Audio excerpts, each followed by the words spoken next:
नमस्कार। आपके अपने YouTube चैनल आरपी कटारिया पर आपका हार्दिक अभिनंदन और स्वागत। इस वीडियो में हम बातें करेंगे रीट एग्ज़ाम 2021 के मैथमेटिक्स के सिलेबस के बारे में। तो आज रीट एग्ज़ाम के लिए ये आपका पहला वीडियो है और इस रीट एग्ज़ाम के लिए मैथमेटिक्स का जो सिलेबस है वो कम समय में आपको कम्प्लीटली करवाया जाएगा। और यहाँ पर हम किस प्रकार से आगे बढ़ते हैं जी, अपना जो सिलेबस है उसको अपन पॉइंट वाइज स्टार्ट करेंगे। एक साथ में सिलेबस से हम यदि बात करेंगे तो वो बेतुकी बात होगी, कोई ख़ास मतलब नहीं है। बट अपने सिलेबस में जो जो मुख्य बिंदु हैं उन सभी के बारे में हम बारी बारी से बात करने वाले हैं। और उसमें आपके सिलेबस में एक नाम आता है अभाज्य और भाज्य संख्याएँ।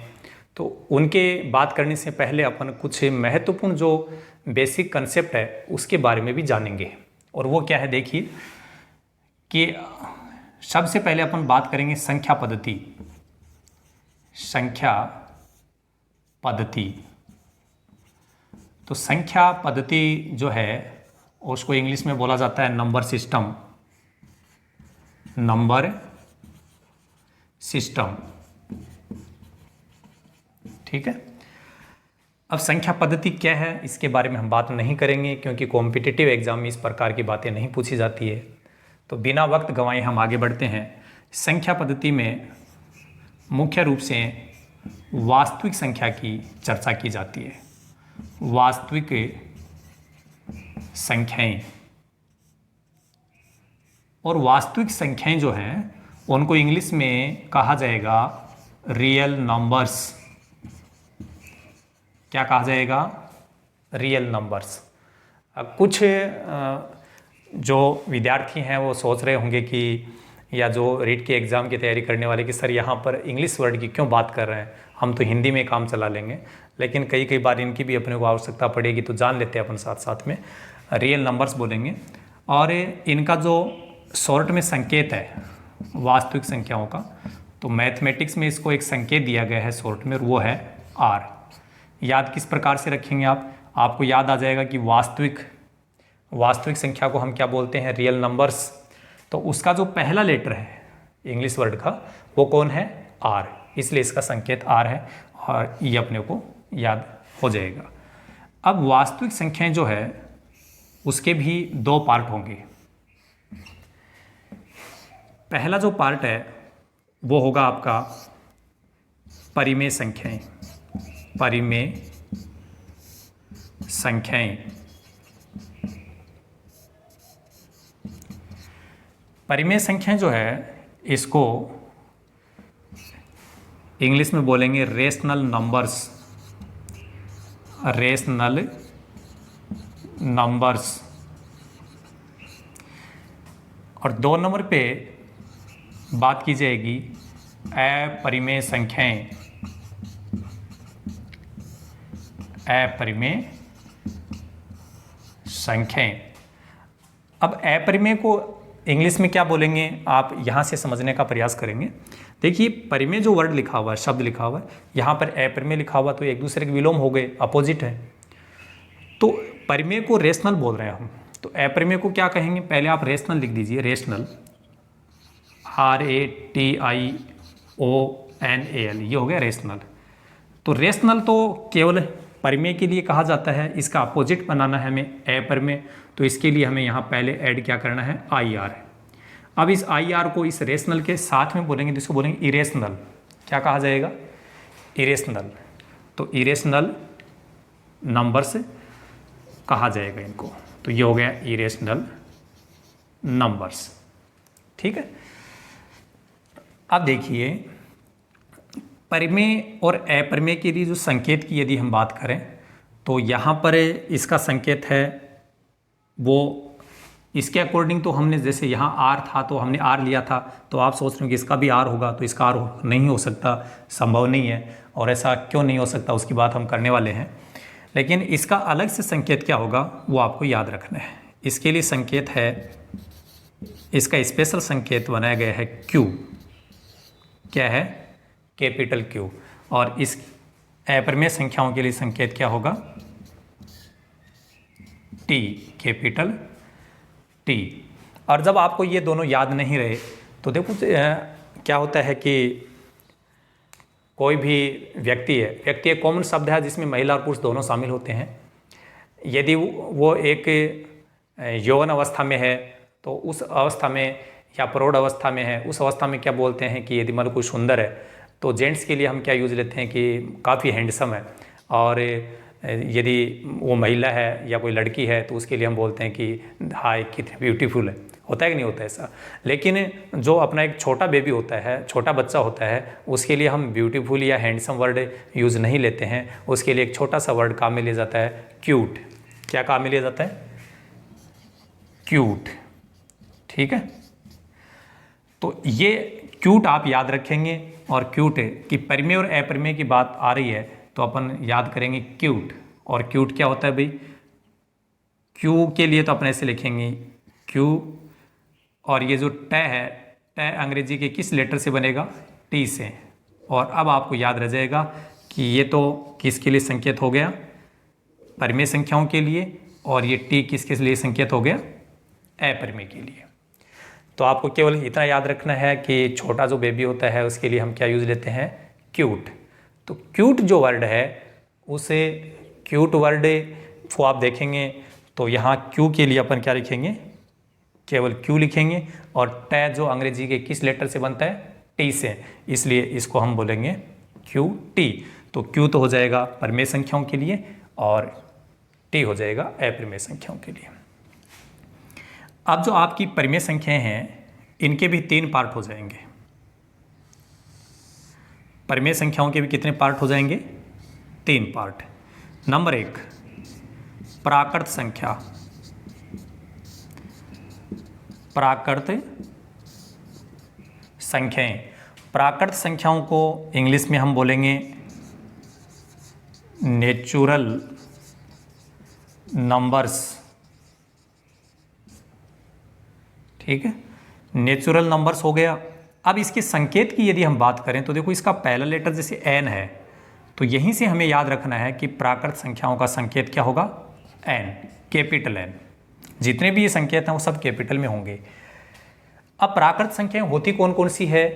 गिनती में काम आने वाली संख्याएं। जब से हमने गिनती सीखना स्टार्ट किया था, आप लोगों को याद आ रहा होगा कहाँ से स्टार्ट करते थे हम? 1 से।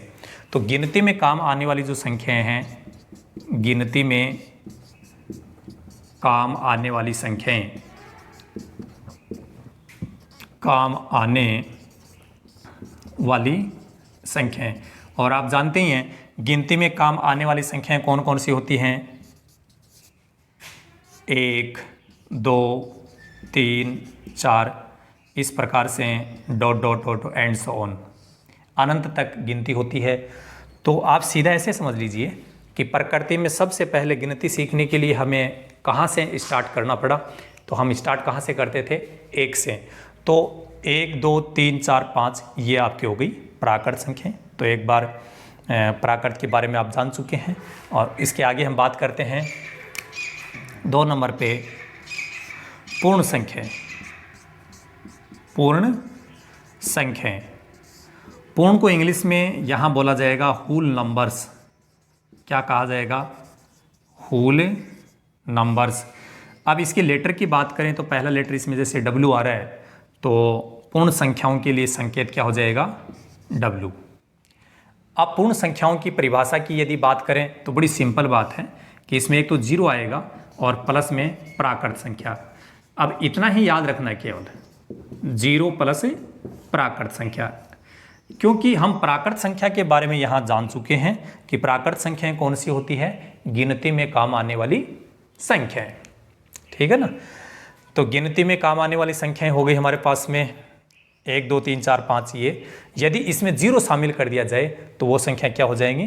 पूर्ण संख्याएं, क्योंकि 0 के बिना ये सब अधूरा था। जैसे अपन गिनती लिखते हैं तो उसमें कहीं ना कहीं 10 आता है, तो वो जो 10 है वो 1 और 0 से मिलकर के बना है। ठीक है ना? तो वहाँ पर 0 जो है, 0 के बिना हमें उन संख्याओं को पूर्ण नहीं मान रहे थे कि यदि जीरो को यूज़ नहीं लें तो न तो हम 10 लिख पा रहे हैं न हम 20 लिख पा रहे हैं। तो जीरो को यदि अपन प्राकृत संख्याओं के साथ में शामिल कर दें तो वो क्या हो जाएंगी, पूर्ण संख्याएं। इसके बाद इसमें आता है एक पूर्णांक संख्याएं।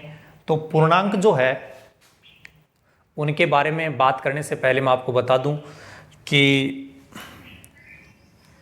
पहले अपन थोड़ा जीरो के बारे में बात करते हैं, ठीक है, उसके बाद में हम पूर्णांक संख्याओं की बात करेंगे। तो जीरो जो होता है वो किस प्रकार की संख्या होती है, धनात्मक संख्या होती है या ऋणात्मक संख्या होती है, ये बात अपने को जानना जरूरी है। जीरो कैसी संख्या होती है ये बात क्लियर करना जरूरी है। अमूमन होता क्या है कि मान लीजिए जैसे मैंने यहाँ पर 5 लिखा, इस 5 के पहले किसी भी प्रकार का चिन्ह नहीं आ रहा है, न प्लस आ रहा है न माइनस आ रहा है, तो हम लोग ये मानते हैं कि किसी संख्या के पहले कोई भी चिन्ह नहीं आ रहा है तो वो कैसी संख्या है, पॉजिटिव संख्या है वो, और वो धनात्मक संख्या है। और यदि किसी के पहले माइनस चिन्ह लगा दिया गया तो वो कैसी संख्या हो गई, ऋणात्मक। अब यदि यहाँ जीरो की बात करें अपन, तो जीरो के पहले यदि अपन देखते हैं तो अपने कोई भी साइन नज़र नहीं आ रहा है तो हम क्या मानते हैं, प्लस मानते हैं। तो आप लोग ऐसा नहीं कहें कि जीरो धनात्मक संख्या होती है। और यदि मैं माइनस लगा दूं तो क्या उसको ऋणात्मक बोला जाएगा क्या, ये बात क्लियर करेंगे। तो याद रखना जीरो जो है वो न तो धनात्मक होता है न तो धनात्मक, पॉजिटिव लिख देता हूँ, पॉजिटिव समझ जाओगे, धनात्मक, और न ही नेगेटिव होता है। पॉजिटिव भी नहीं होता है जीरो और नेगेटिव भी नहीं होता है, तो फिर कहेंगे कि सर फिर क्या होता है, इसको बोलते हैं उदासीन, तटस्थ। एक वर्ड आता है हिंदी में तटस्थ। तटस्थ वो होता है जो किसी का पक्षपात नहीं करे, बिल्कुल ही वो जो अपने दोनों पक्षों में किसी का नहीं हो। पक्षपात तो आप समझते ही हैं कि किसी के एक का पक्ष ले लिया, किसी का नहीं लिया, वो पक्षपात हो गया। किसी का भी पक्ष नहीं ले, वो होता है तटस्थ। उदासीन जो है, उदासीन कह दो चाहे तटस्थ कह दो, तो जीरो न पॉजिटिव होता है न नेगेटिव होता है। और अब हम बात करेंगे पूर्णांक संख्याओं के बारे में। तो पूर्णांक संख्याओं के लिए आप जानेंगे यहाँ पर कि कौन कौन सी संख्याएं पूर्णांक संख्याएं होती है। पूर्णांक संख्याएं, पूर्णांक संख्याओं को इंग्लिश में बोला जाता है इंटीजर नंबर्स। क्या कहा जाएगा, इंटीजर नंबर्स। और इसके लिए जो संकेत है वो हो गया आई। क्या संकेत होगा, आई। इसका एक संकेत और भी है, अलग से याद रखना अपने को, जेड। तो ये आई तो अपन इसके अकॉर्डिंग याद कर लेंगे कि पूर्णांक संख्याओं को इंग्लिश में इंटीजर बोला जाता है, इंटीजर नंबर्स बोला जाता है। तो इंटीजर्स में पहले आई आ रहा तो ये हो गया आई। और जेड अलग से याद रखना। अब ये जेड कहाँ से आया इसकी मैं बात कर दूं कि ये जो इंग्लिश वर्ड हमने लिखा है, कई जो इंग्लिश राइटर हैं वो इस जी की जगह जेड भी लिखते हैं, जेड। तो उस स्थिति में यहाँ पर इसके लिए एक स्पेशल संकेत और बना दिया गया, वो है जेड। ठीक है। अच्छा, अब हम बात करने वाले हैं पूर्णांक संख्याएं होती कौन कौन सी है। तो जैसे यहाँ मैं शून्य लिखूं, शून्य के बारे में हमारी बात हो चुकी है। शून्य न धनात्मक होता है न ही ऋणात्मक होता है, ये किसी का नहीं होता। ठीक है।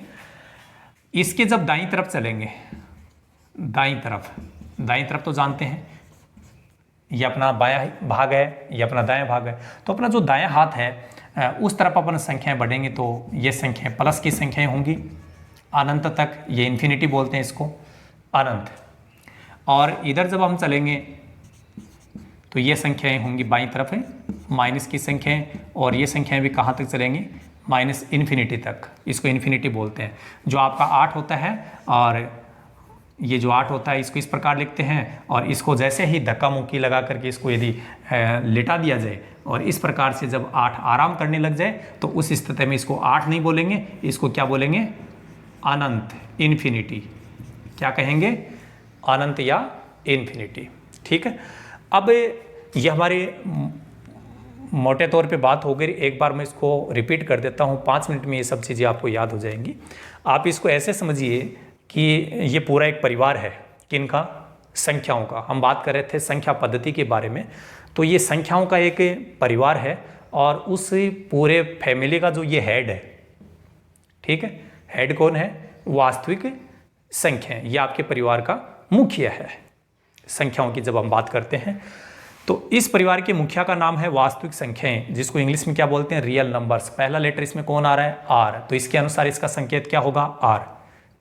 बात क्लियर हो गई? संकेत इस वर्ड के अनुसार आया। अब ये जो मुखिया है इसके 2 संतान हैं। अब उन दोनों संतान का नाम हो गया, एक का परिमेय और एक का अपरिमेय, ठीक है ना। एक परिमेय एक अपरिमेय हो गया। अब सबसे पहले हम परिमेय के बारे में जानते हैं कि परिमेय को इंग्लिश में क्या कहेंगे? Rational numbers. और रेशनल नंबर्स में पहले लेटर आर आ रहा है, तो इसका संकेत वैसे आर होना चाहिए था, बट इसका यहाँ पर हम वास्तविक संख्याओं को आर नाम दे चुके हैं, तो इसके कारण ये आर हम ले नहीं सकते। जैसा कि आप जानते ही हैं, मान लीजिए किसी परिवार में मुखिया का नाम है, कुछ भी नाम है, तो उसकी संतान का नाम है वो सेम नहीं रखा जा सकता, तो कन्फ्यूज़न हो जाएगा। क्योंकि कोई भी जब किसी को बुलाया जाएगा तो बुलाया जाएगा किसी मुखिया को, आएगा पारिवारिक कोई दूसरा सदस्य, तो वहाँ प्रॉब्लम हो जाती है। समझ में आ रही बात? तो यहाँ आर संकेत हम दे चुके हैं, इसलिए इसका संकेत आर नहीं दिया गया। क्या दिया गया है? क्यू, ठीक है ना। तो ये क्यू अपन कैसे याद करेंगे ये भी मैं बता दूंगा आपको एक बार फिर से, ठीक है। साथ साथ में इसका दूसरी इसकी संतान है, उसका नाम है अपरिमेय संख्या। तो देखो परिमेय और अपरिमेय तो एक दूसरे का विलोम है, तो परिमेय को इंग्लिश में बोलते हैं रेशनल नंबर्स, अपरिमेय को क्या बोलते हैं? इरेशनल। अब इरेशनल में आई आ रहा है, लेकिन इसका संकेत भी आई नहीं लिया गया, और उसकी वजह भी हम जानेंगे अभी। तो इनके दोनों के संकेत अलग अलग हैं। इसके लिए संकेत दिया गया है क्यू, इसके लिए संकेत दिया गया है टी। अब आप ये समझ रहे होंगे, ये सोच रहे होंगे कि इनको हमें समझने की क्या ज़रूरत है, उसकी बात भी अभी मैं करने वाला हूँ। क्योंकि एग्ज़ाम में जो पेपर सेटर होते हैं, जो विशेषज्ञ होते हैं, जो पेपर तैयार करते हैं आपका, वो जो पेपर है हम लोगों को पूछ करके नहीं किया जाता है। उनके उस माइंड में उस टाइम उस सिलेबस के अकॉर्डिंग क्या बात आती है, उसके अनुसार कुछ भी बनाया जा सकता है, बस उस सिलेबस से रिलेटिव वो बात होनी चाहिए, ठीक है ना। तो देखिए, तो ये आपके परिवार का मुखिया था। इस मुखिया के दोनों संतान थी। दोनों संतान जो छोटे बेबी के रूप में थे तो बड़े क्यूट थे। क्या थे? क्यूट। ऐसा नहीं कि अब क्यूट नहीं है, अब भी क्यूट होंगे, लेकिन पहले क्यूट थे, बहुत ही सुंदर थे। तो क्यूट है, यहाँ मैंने क्यूट लिखा है, और क्यू के लिए हम यहाँ लिखेंगे अंग्रेजी लेटर क्यू, और टे जो है वो अंग्रेजी के किस लेटर से बनता है? टी से। ये हो गया क्यूट। तो ये दोनों जो संतान थी वो काफ़ी क्यूट है। तो ये क्यू है वो तो हो गया परिमेय संख्याओं के लिए, और ये टी किसके लिए हो गया? अपरिमेय संख्याओं के लिए। इतनी सी बात आपको क्लियर हो गई होगी। अब देखिए, ये जो परिमेय संख्याएं थी, इसके भी 3 संतान हैं।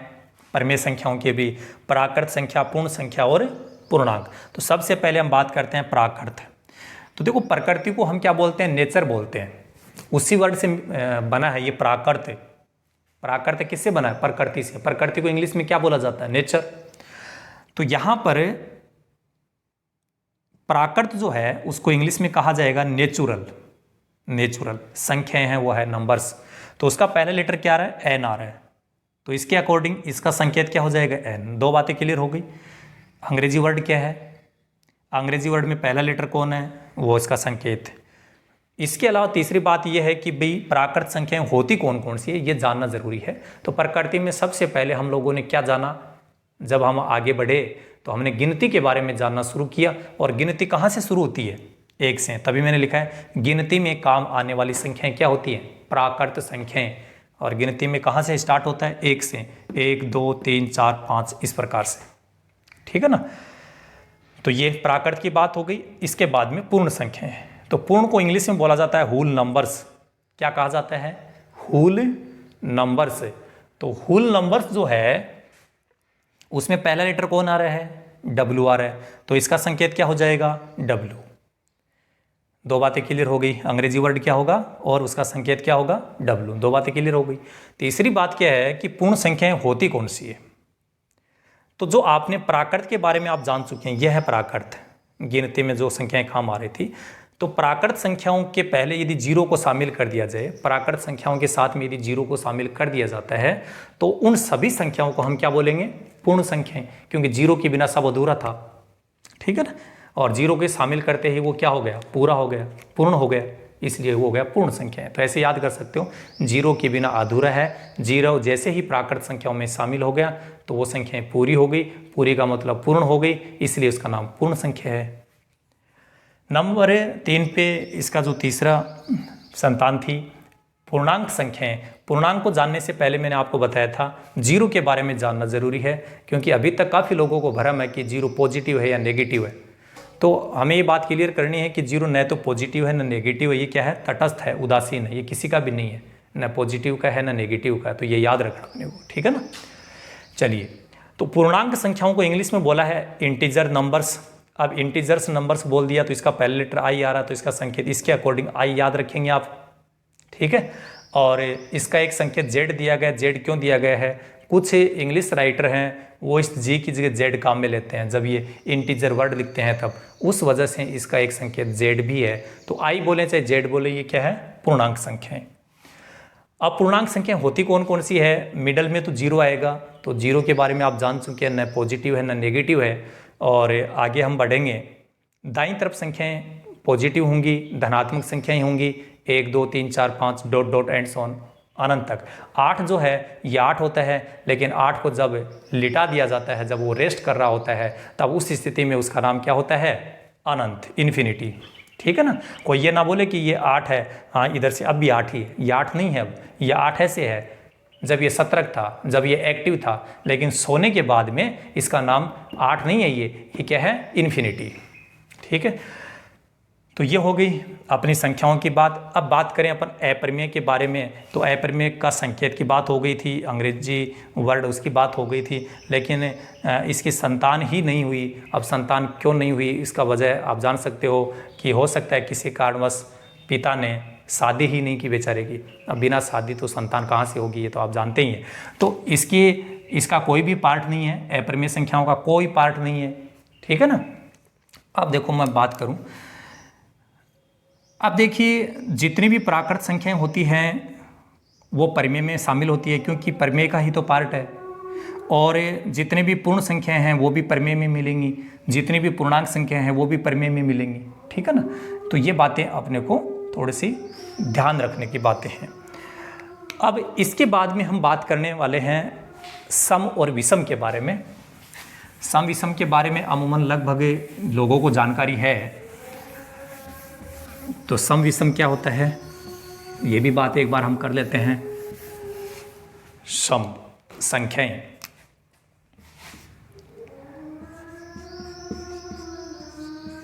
सम संख्याएं जो हैं उनको इवन नंबर्स बोला जाता है। क्या बोला जाता है? इवन नंबर्स, सम संख्या। अब सम संख्याएं कौन सी होती हैं? जिन संख्याओं में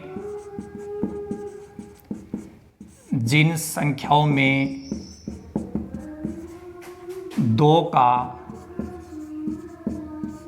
पूरा भाग जाता हो, पूरा भाग जाता हो, वो सब संख्याएं क्या होंगी? सम होंगी। अब सम के अलावा यदि अपन विषम की बात करें, विषम संख्याएं, तो विषम को इंग्लिश में बोलते हैं ओड नंबर्स। क्या बोला जाता है? Odd numbers. अब सम और विषम बिल्कुल जस्ट अपोजिट है। तो जिन संख्याओं में 2 का पूरा भाग चला जाएगा वो तो क्या हो जाएगा? सम संख्या, ठीक है। और जिसमें 2 का पूरा भाग नहीं जाता है, 2 का पूरा भाग नहीं, सिंपल सी बात। तो जिन संख्याओं में 2 का पूरा भाग नहीं जाएगा वो विषम संख्या है। बिल्कुल क्लियर सी बात है। एक चीज़ आप समझ लीजिए कि जिन संख्याओं में 2 का पूरा भाग चला जाएगा वो संख्याएं क्या होंगी?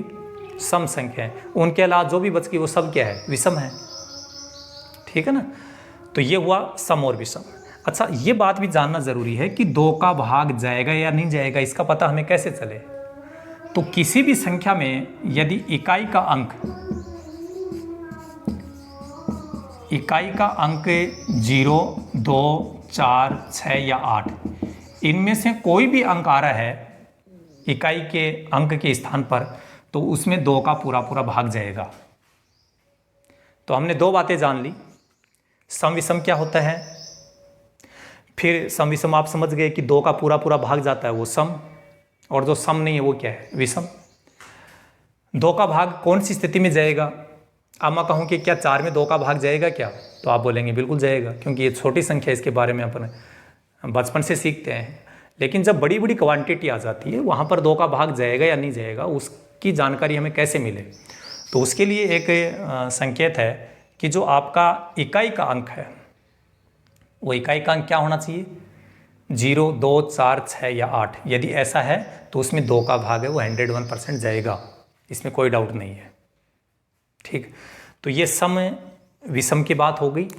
और सम विषम के बाद में हम बात करते हैं भाज्य अभाज्य। पहले हम बात करते हैं अभाज्य संख्याओं के बारे में। अभाज्य संख्याएं कौन सी होती हैं, ये सब आपके जो अभाज्य भाज्य, ये तो बिल्कुल पर्टिकुलर आपके सिलेबस के अकॉर्डिंग है। पहले वाली चीज़ मैंने इसलिए बताई क्योंकि उन चीज़ों को समझना ज़रूरी था कि जैसे भी हम किसी भी ऊंचे पायदान पे पहुंचते हैं तो उसका जो बेसिक बैकग्राउंड होता है उस दौर से हमें गुजरना पड़ता है। यदि उस बेसिक बैकग्राउंड को हम नहीं गुजरे हैं उससे, तो वहाँ पर उस मंजिल तक पहुँचना बड़ा मुश्किल होता है। तो देखिए, यहाँ हम बात करेंगे अब अभाज्य संख्याएं। अभाज्य संख्याएं, तो अभाज्य जो संख्याएं हैं इनके अन्य नाम भी है।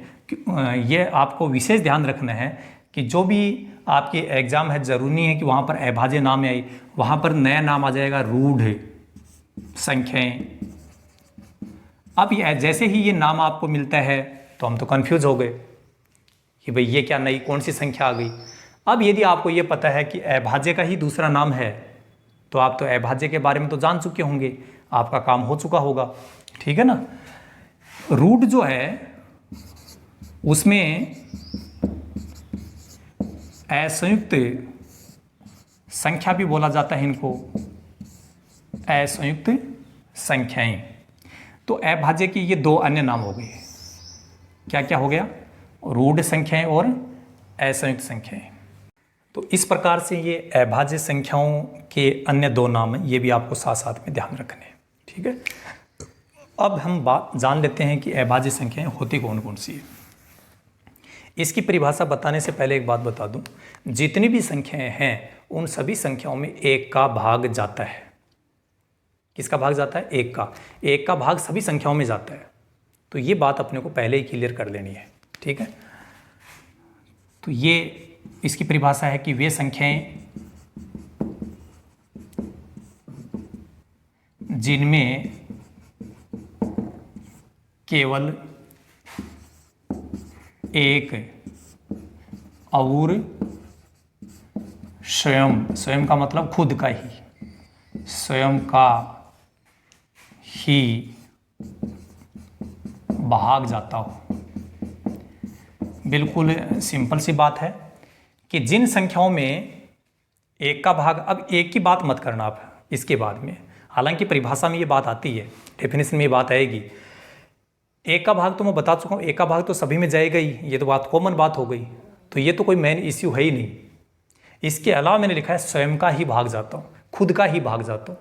तो कुछ संख्या ऐसी होती है उसमें खुद के अलावा किसी का भाग नहीं जाता है। किसका जाता है, केवल खुद का ही, बाकी अन्य संख्याओं का भाग जाता ही नहीं है। जैसे उदाहरण के तौर पे यदि मैं बात करूं तो 2, 3, 5, 7, 11, इस प्रकार से आगे और भी संख्याएं हैं। तो यहाँ आप देखेंगे कि 2 में किसका भाग जाता है, 2 का ही पूरा पूरा भाग जाता है और किसी का नहीं जाता है। 3 में 3 का ही जाता है और किसी का नहीं जाता। 5 में 5 का ही जाता है और किसी का नहीं जाता। 7 में 7 का ही भाग जाता है और किसी का नहीं जाता है। तो आप समझ गए होंगे कि यहाँ पर मैंने ये जो संख्याएं लिखी हैं, ये ऐसी संख्याएं लिखी हैं जिसमें केवल खुद का ही भाग जा रहा है। तो ये सब की सब संख्याएं कैसी हो गई, अभाज्य संख्याएं। ठीक है ना। साथ साथ में अपन जो भाज्य है उसके बारे में भी जान लेते हैं। भाज्य संख्याएं वो होती हैं जिसमें अपने अलावा भी किसी अन्य संख्या का भाग जाता हो। भाज्य संख्याएं कौन सी होंगी? भाज्य संख्याएं जिन संख्याओं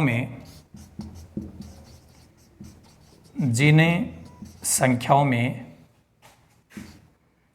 अपने स्वयं के अलावा भी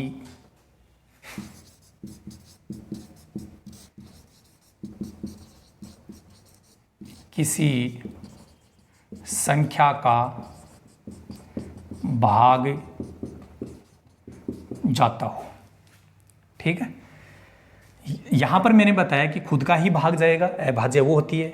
यहां पर मैंने कहा कि खुद का तो भाग जाता ही है, लेकिन उसके अलावा भी किसी अन्य संख्या का भाग जाता हो। जैसे मान लीजिए 4 है, तो 4 में तो 4 का भाग तो जा रहा है, ये बात तो क्लियर है, लेकिन 4 में 2 का भाग भी जा रहा है। किसका जा रहा है? 2 का। तो खुद के अलावा भी जा रहा है ना, 2 का भाग जा रहा है, तो ये हो गई भाज्य।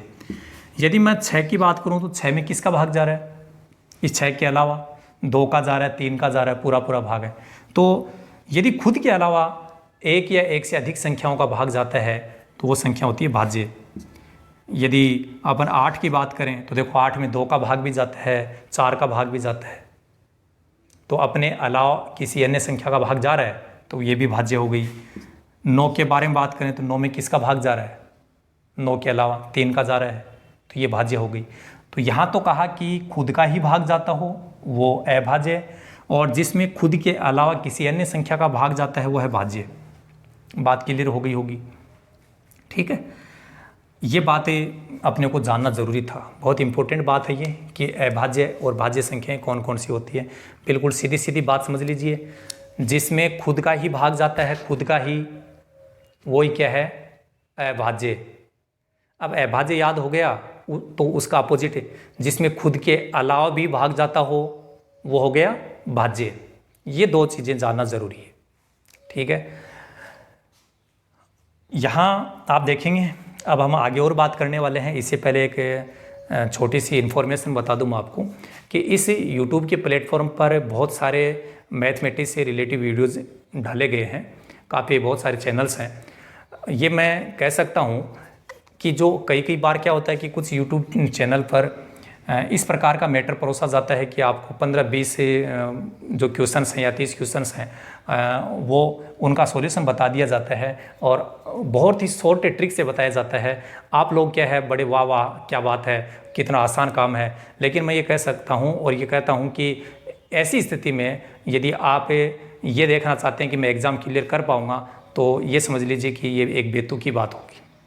यदि आप किसी भी एग्ज़ाम को करेक्ट करना चाहते हैं तो उसके बेसिक कंसेप्ट को, उसकी मूल चीज़ को जानना ज़रूरी है। बाकी की आपकी जो शॉर्ट ट्रिक्स है वो बाद की बातें हैं। अब यदि मूल चीज़ का ही नहीं पता है कि अभाज्य संख्या होती ही क्या है तो उन ट्रिक का कोई फ़ायदा नहीं है। ट्रिक क्या है, कुछ निश्चित समय के लिए याद रहती है, फिर हम भूल भी सकते हैं, और मूल चीज़ होती है ना वो हमेशा हमेशा याद रहती है। तो अभाज्य संख्याओं की बात हो गई और भाज्य संख्याओं की बात हो गई। अब हम बात करेंगे कि अभाज्य संख्याएं होती कौन कौन सी है। ठीक है ना, उनकी बात भी हम करने वाले हैं। तो देखिए, अभाज्य जो संख्याएं हैं उनकी बात हम एक बार फिर से कर रहे हैं, क्योंकि अभी तक तो हमने यही बात की थी कि अभाज्य संख्याएं होती कौन सी है। अब वो कौन कौन है ये बात करने वाले हैं। तो 1 से जो 100 तक की गिनती है, 1 से 100 तक की जो गिनती है उसमें कितनी अभाज्य संख्याएं आती हैं ये भी आपको याद रखना चाहिए। कई बार डायरेक्ट भी पूछा जा सकता है कि 1 से 100 तक की गिनती में कितनी अभाज्य संख्याएं होती हैं, तो आपको याद रखना 25। अब वो 25 कौन कौन सी है ये बात भी हम करेंगे। तो सबसे पहले अभाज्य संख्या आती है 2, फिर उसके बाद में 3, 5, 7, 11, 13, 17, 19, 23, 29, 31, 37, 41, 47, 47 के बाद में आएगा 53, 59, 61, 67, 71, 73, 79, 83, 89 और 97। एक बार थोड़ा काउंट करके देख लीजिए कि 25 संख्याएं हो गई क्या। 1 2 3 4 5 6 7 8 9 10 11 12 13 14 15 16 17 18 19 20 21 22 23 24। एक संख्या कोई न कोई मिस हो गई, तो एक बार चेक कर लेते हैं अपन। यहाँ 7 11 13 17 19 23 29 31 37 41, इसमें एक संख्या हमारे पास में मिस हो गई थी, वो है 43। ठीक है ना, 41 के बाद में 43 आएगा, फिर आएगा 47। तो ये इस प्रकार से आपके पास में 25 अभाज्य संख्याएं हो गई। और जो विद्यार्थी रीट की एग्ज़ाम की तैयारी कर रहे हैं, जो लोग रीट की एग्ज़ाम की तैयारी कर रहे हैं या पटवार की एग्ज़ाम के लिए तैयारी कर रहे हैं, उन सभी लोगों को यदि अभाज्य के बारे में जानना है तो 1 से 100 तक की गिनती में आने वाली जो 25 अभाज्य संख्याएं वो कौन कौन सी है, वो मौखिक रूप से याद होनी चाहिए। इसका काफ़ी बेनिफिट मिलता है अपने को, क्योंकि मैथमेटिक्स के जो क्वेश्चंस आएंगे उनको सोल्व करने में वक्त लगता है, और इतना जो टाइम है वो अपने को मिल नहीं पाता है एग्ज़ाम के दौरान, क्योंकि अपने को वहाँ पर सीमित समय होता है, सीमित समय में उसको हल करना पड़ता है। तो इसलिए इन चीज़ों को डायरेक्ट याद करना ज़रूरी है। एक बार याद करने के बाद में हमेशा हमेशा के लिए ये चीज़ें ऑटोमेटिक रिपीट होती रहेंगी, याद होती रहेंगी, तो इनको आप याद करेंगे। एक बार आप इन पर गौर करेंगे कि यहाँ जितनी भी संख्या मैंने लिखी हैं, इनमें इनके अलावा किसी का भाग नहीं जा रहा है। ठीक है ना, कोई भी संख्या ले लीजिए, मान लीजिए मैंने 23 लिया, तो आपसे यदि पूछा जाए कि 23 में किसका भाग जाएगा, तो 23 में 23 का ही भाग जाएगा और किसी का नहीं जाएगा। कोई पूछेगा ऐसा क्यों है, क्योंकि ये अभाज्य संख्या है। ठीक है ना, अभाज्य का मतलब उसके गुणनखंड होते ही नहीं, उसके टुकड़े ही नहीं होते हैं, इसलिए उसमें खुद का ही भाग जाता है। तो इनको जानना ज़रूरी था।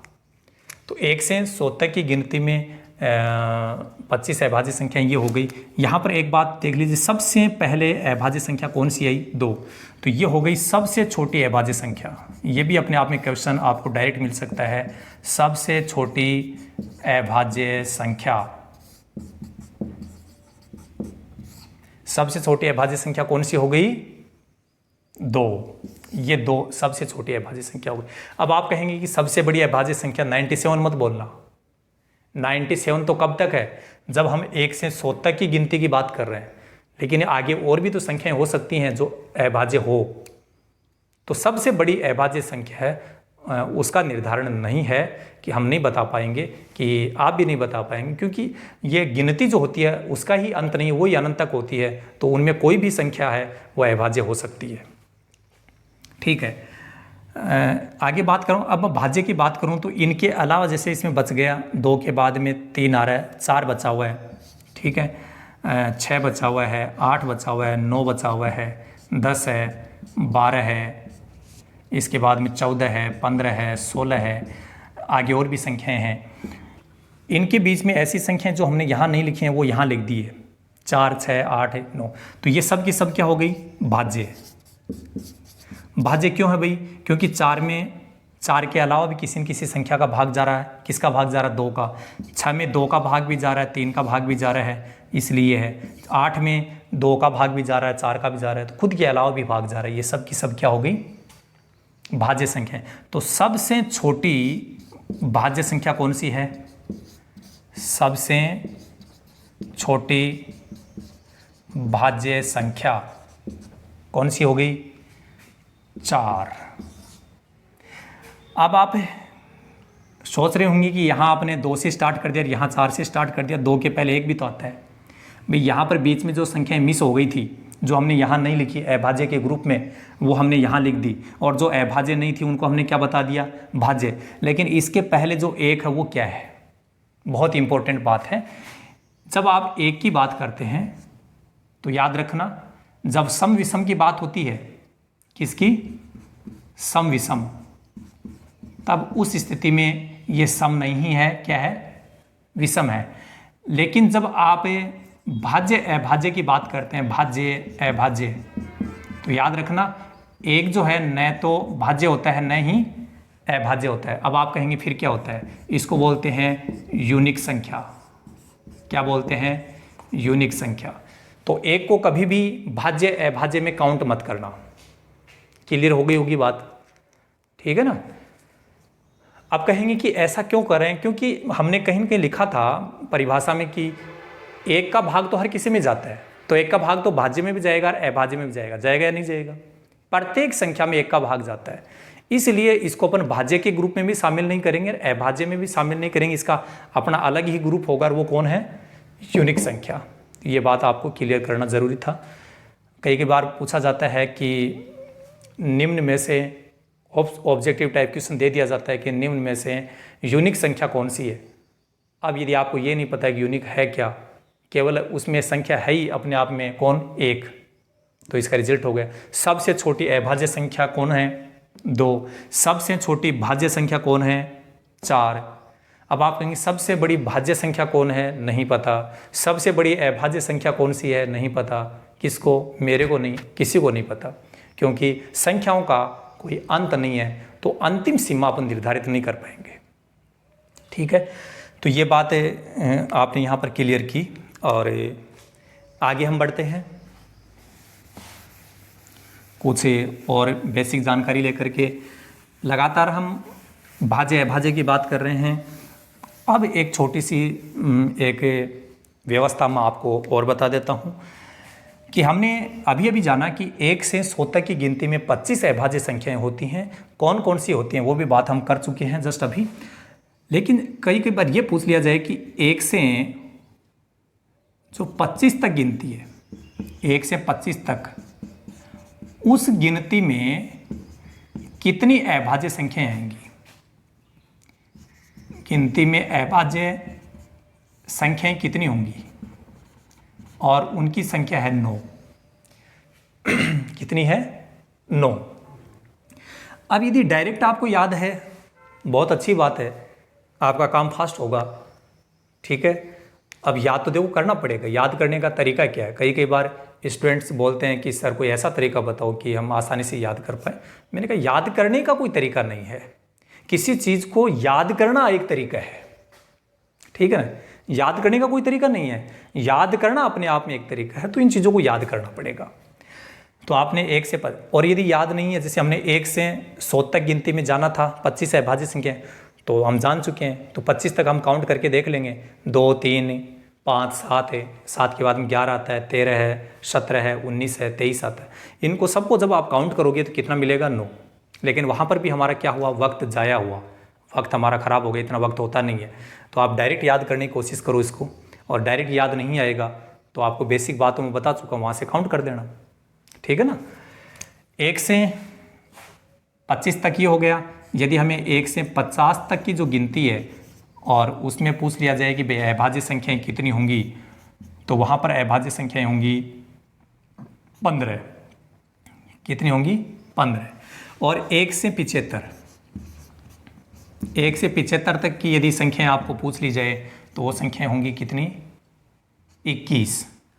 और यदि 1 से 100 तक पूछ ली जाए तो 1 से 100 तक की हम बात कर चुके हैं। 1 से 100 तक की गिनती में कितनी अभाज्य संख्याएं होती हैं, 25। ये बात तो आपको पहले क्लियर हो चुकी होगी, क्योंकि हम सबसे पहले इसी की बात करते हैं कि 1 से 100 तक की गिनती में कितनी अभाज्य संख्याएं होती हैं, 25। कौन कौन सी, वो बात हो गई हमारी। 1 से 25 तक याद कर दो, कितनी होती है, 9। आप देखो ये चीज़ हम कैसे याद करें, हमने यहाँ 25 बढ़ा रहे हैं, 1 से तो स्टार्ट कर रहे हैं, पहले 1 से 25, फिर इसमें 25 और जोड़ दिया, 1 से 50, फिर इसमें 25 और जोड़ दिया, 75 हो गया। 1 से 75, फिर इसमें 25 और जोड़ दिया, ऐसे हम चल रहे हैं। 25 के हम स्लॉट बना रहे हैं। ठीक है ना, तो इसके लिए आपको एक छोटा सा कोड याद करना है, क्या, 664, ये कोड नंबर है। जैसे ही आप इनको डायल करोगे, डायल करते ही आपको अभाज्य संख्याएं कितनी कितनी है वो मिल जाएंगी। कैसे, देखिए, इस 9 में ये 6 जोड़ेंगे, कितना मिलेगा, 15 मिल गया। फिर इस 15 में ये 6 जोड़ दो, कहाँ पहुँचेंगे अपन, 21।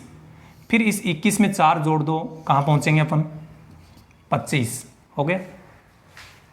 तो 1 से 100 तक की जो गिनती है उसमें ये अभाज्य संख्या है। अब आगे यदि अपन बात करें कि 1 से 125 तक बताइए, तो बड़ा मुश्किल काम है। इसके लिए भी व्यवस्था बताई जाएगी आपको। 1 से 150 तक, 1 से 175 तक और 1 से 200 तक। यहाँ पर भी अपन 25-25 बढ़ाते जा रहे हैं। तो इसके लिए आपको एक कोड याद करना है, 55-56। 2 कोड याद करने हैं, 664 डायल जैसे ही करेंगे तो 1 से 100 तक की गिनती में अभाज्य संख्याएं जो हैं वो कितनी कितनी होती हैं वो पता चल जाएगा। और उससे आगे यदि बात करते हैं कि 1 से 125 तक या 1 से 150 तक कितनी कितनी संख्याएं होंगी अभाज्य संख्याएं, उसके लिए आपको कोड नंबर डायल करने पड़ेंगे कितने, 55-56 नंबर डायल कर दीजिए। कैसे देखिए, ये जो आपका 25 है इसमें ये 5 जोड़ दो, पहले वाला 5 कितना हो गया 30। अब देखो 1 से 150 में जो लिखा है, अब 30 पर आप पहुंच गए, 30 में ये 5 जोड़ दो, कितना हो गया 35। फिर यहाँ देखो 175 तक बात कर रहे हैं अपन, 35 पहुंच गए, इस 35 में ये 5 फिर जोड़ दो, ये हो गया 40। और अब हम बात कर रहे हैं 1 से 200 तक, तो इसमें संख्या 46 कैसे आया पता चल गया, इस 40 में ये 6 जोड़ दिया, ठीक है, तो ये हो गया 46। यहाँ पहुँच गए अपन 46 पे।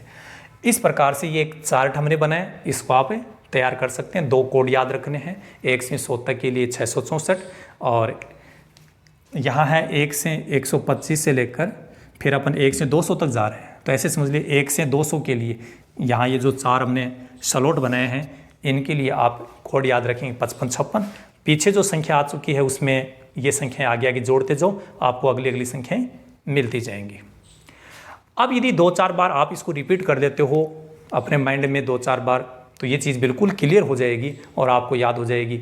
जैसे ही आपसे पूछा जाएगा कि भी 1 से 25 तक की गिनती में कितने अभाज्य संख्याएं हैं, तो आपको याद होंगी 9। 1 से लेकर के 50 तक की गिनती में कितना है, तो हमने कोड बताया 664, 9 में 6 जोड़ दो, सीधा हो गया 15। फिर 1 से 75 तक पूछ रहा है तो 15 तो हम जान चुके हैं, यहाँ 15 में 6 और जोड़ दो, इस कोड के अनुसार 21 हो गए। तो ऐसे आप सब बता देंगे, ठीक है ना।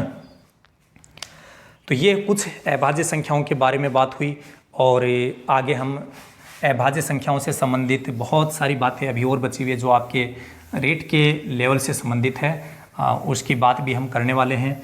लेकिन इस वीडियो में हम बात इतनी ही करेंगे और अगले वीडियो में इसे आगे बढ़ेंगे। उसको जानने के लिए आप हमारे चैनल को सब्सक्राइब कर लीजिए और हमारे जो वीडियोज़ हैं उनको आप ज़रूर लाइक करें, कमेंट करें और जहाँ तक संभव हो जिन लोगों को इसकी रिक्वायरमेंट है वहाँ तक आप इसको शेयर भी कीजिए। So thank you so much, all the best, be positive always.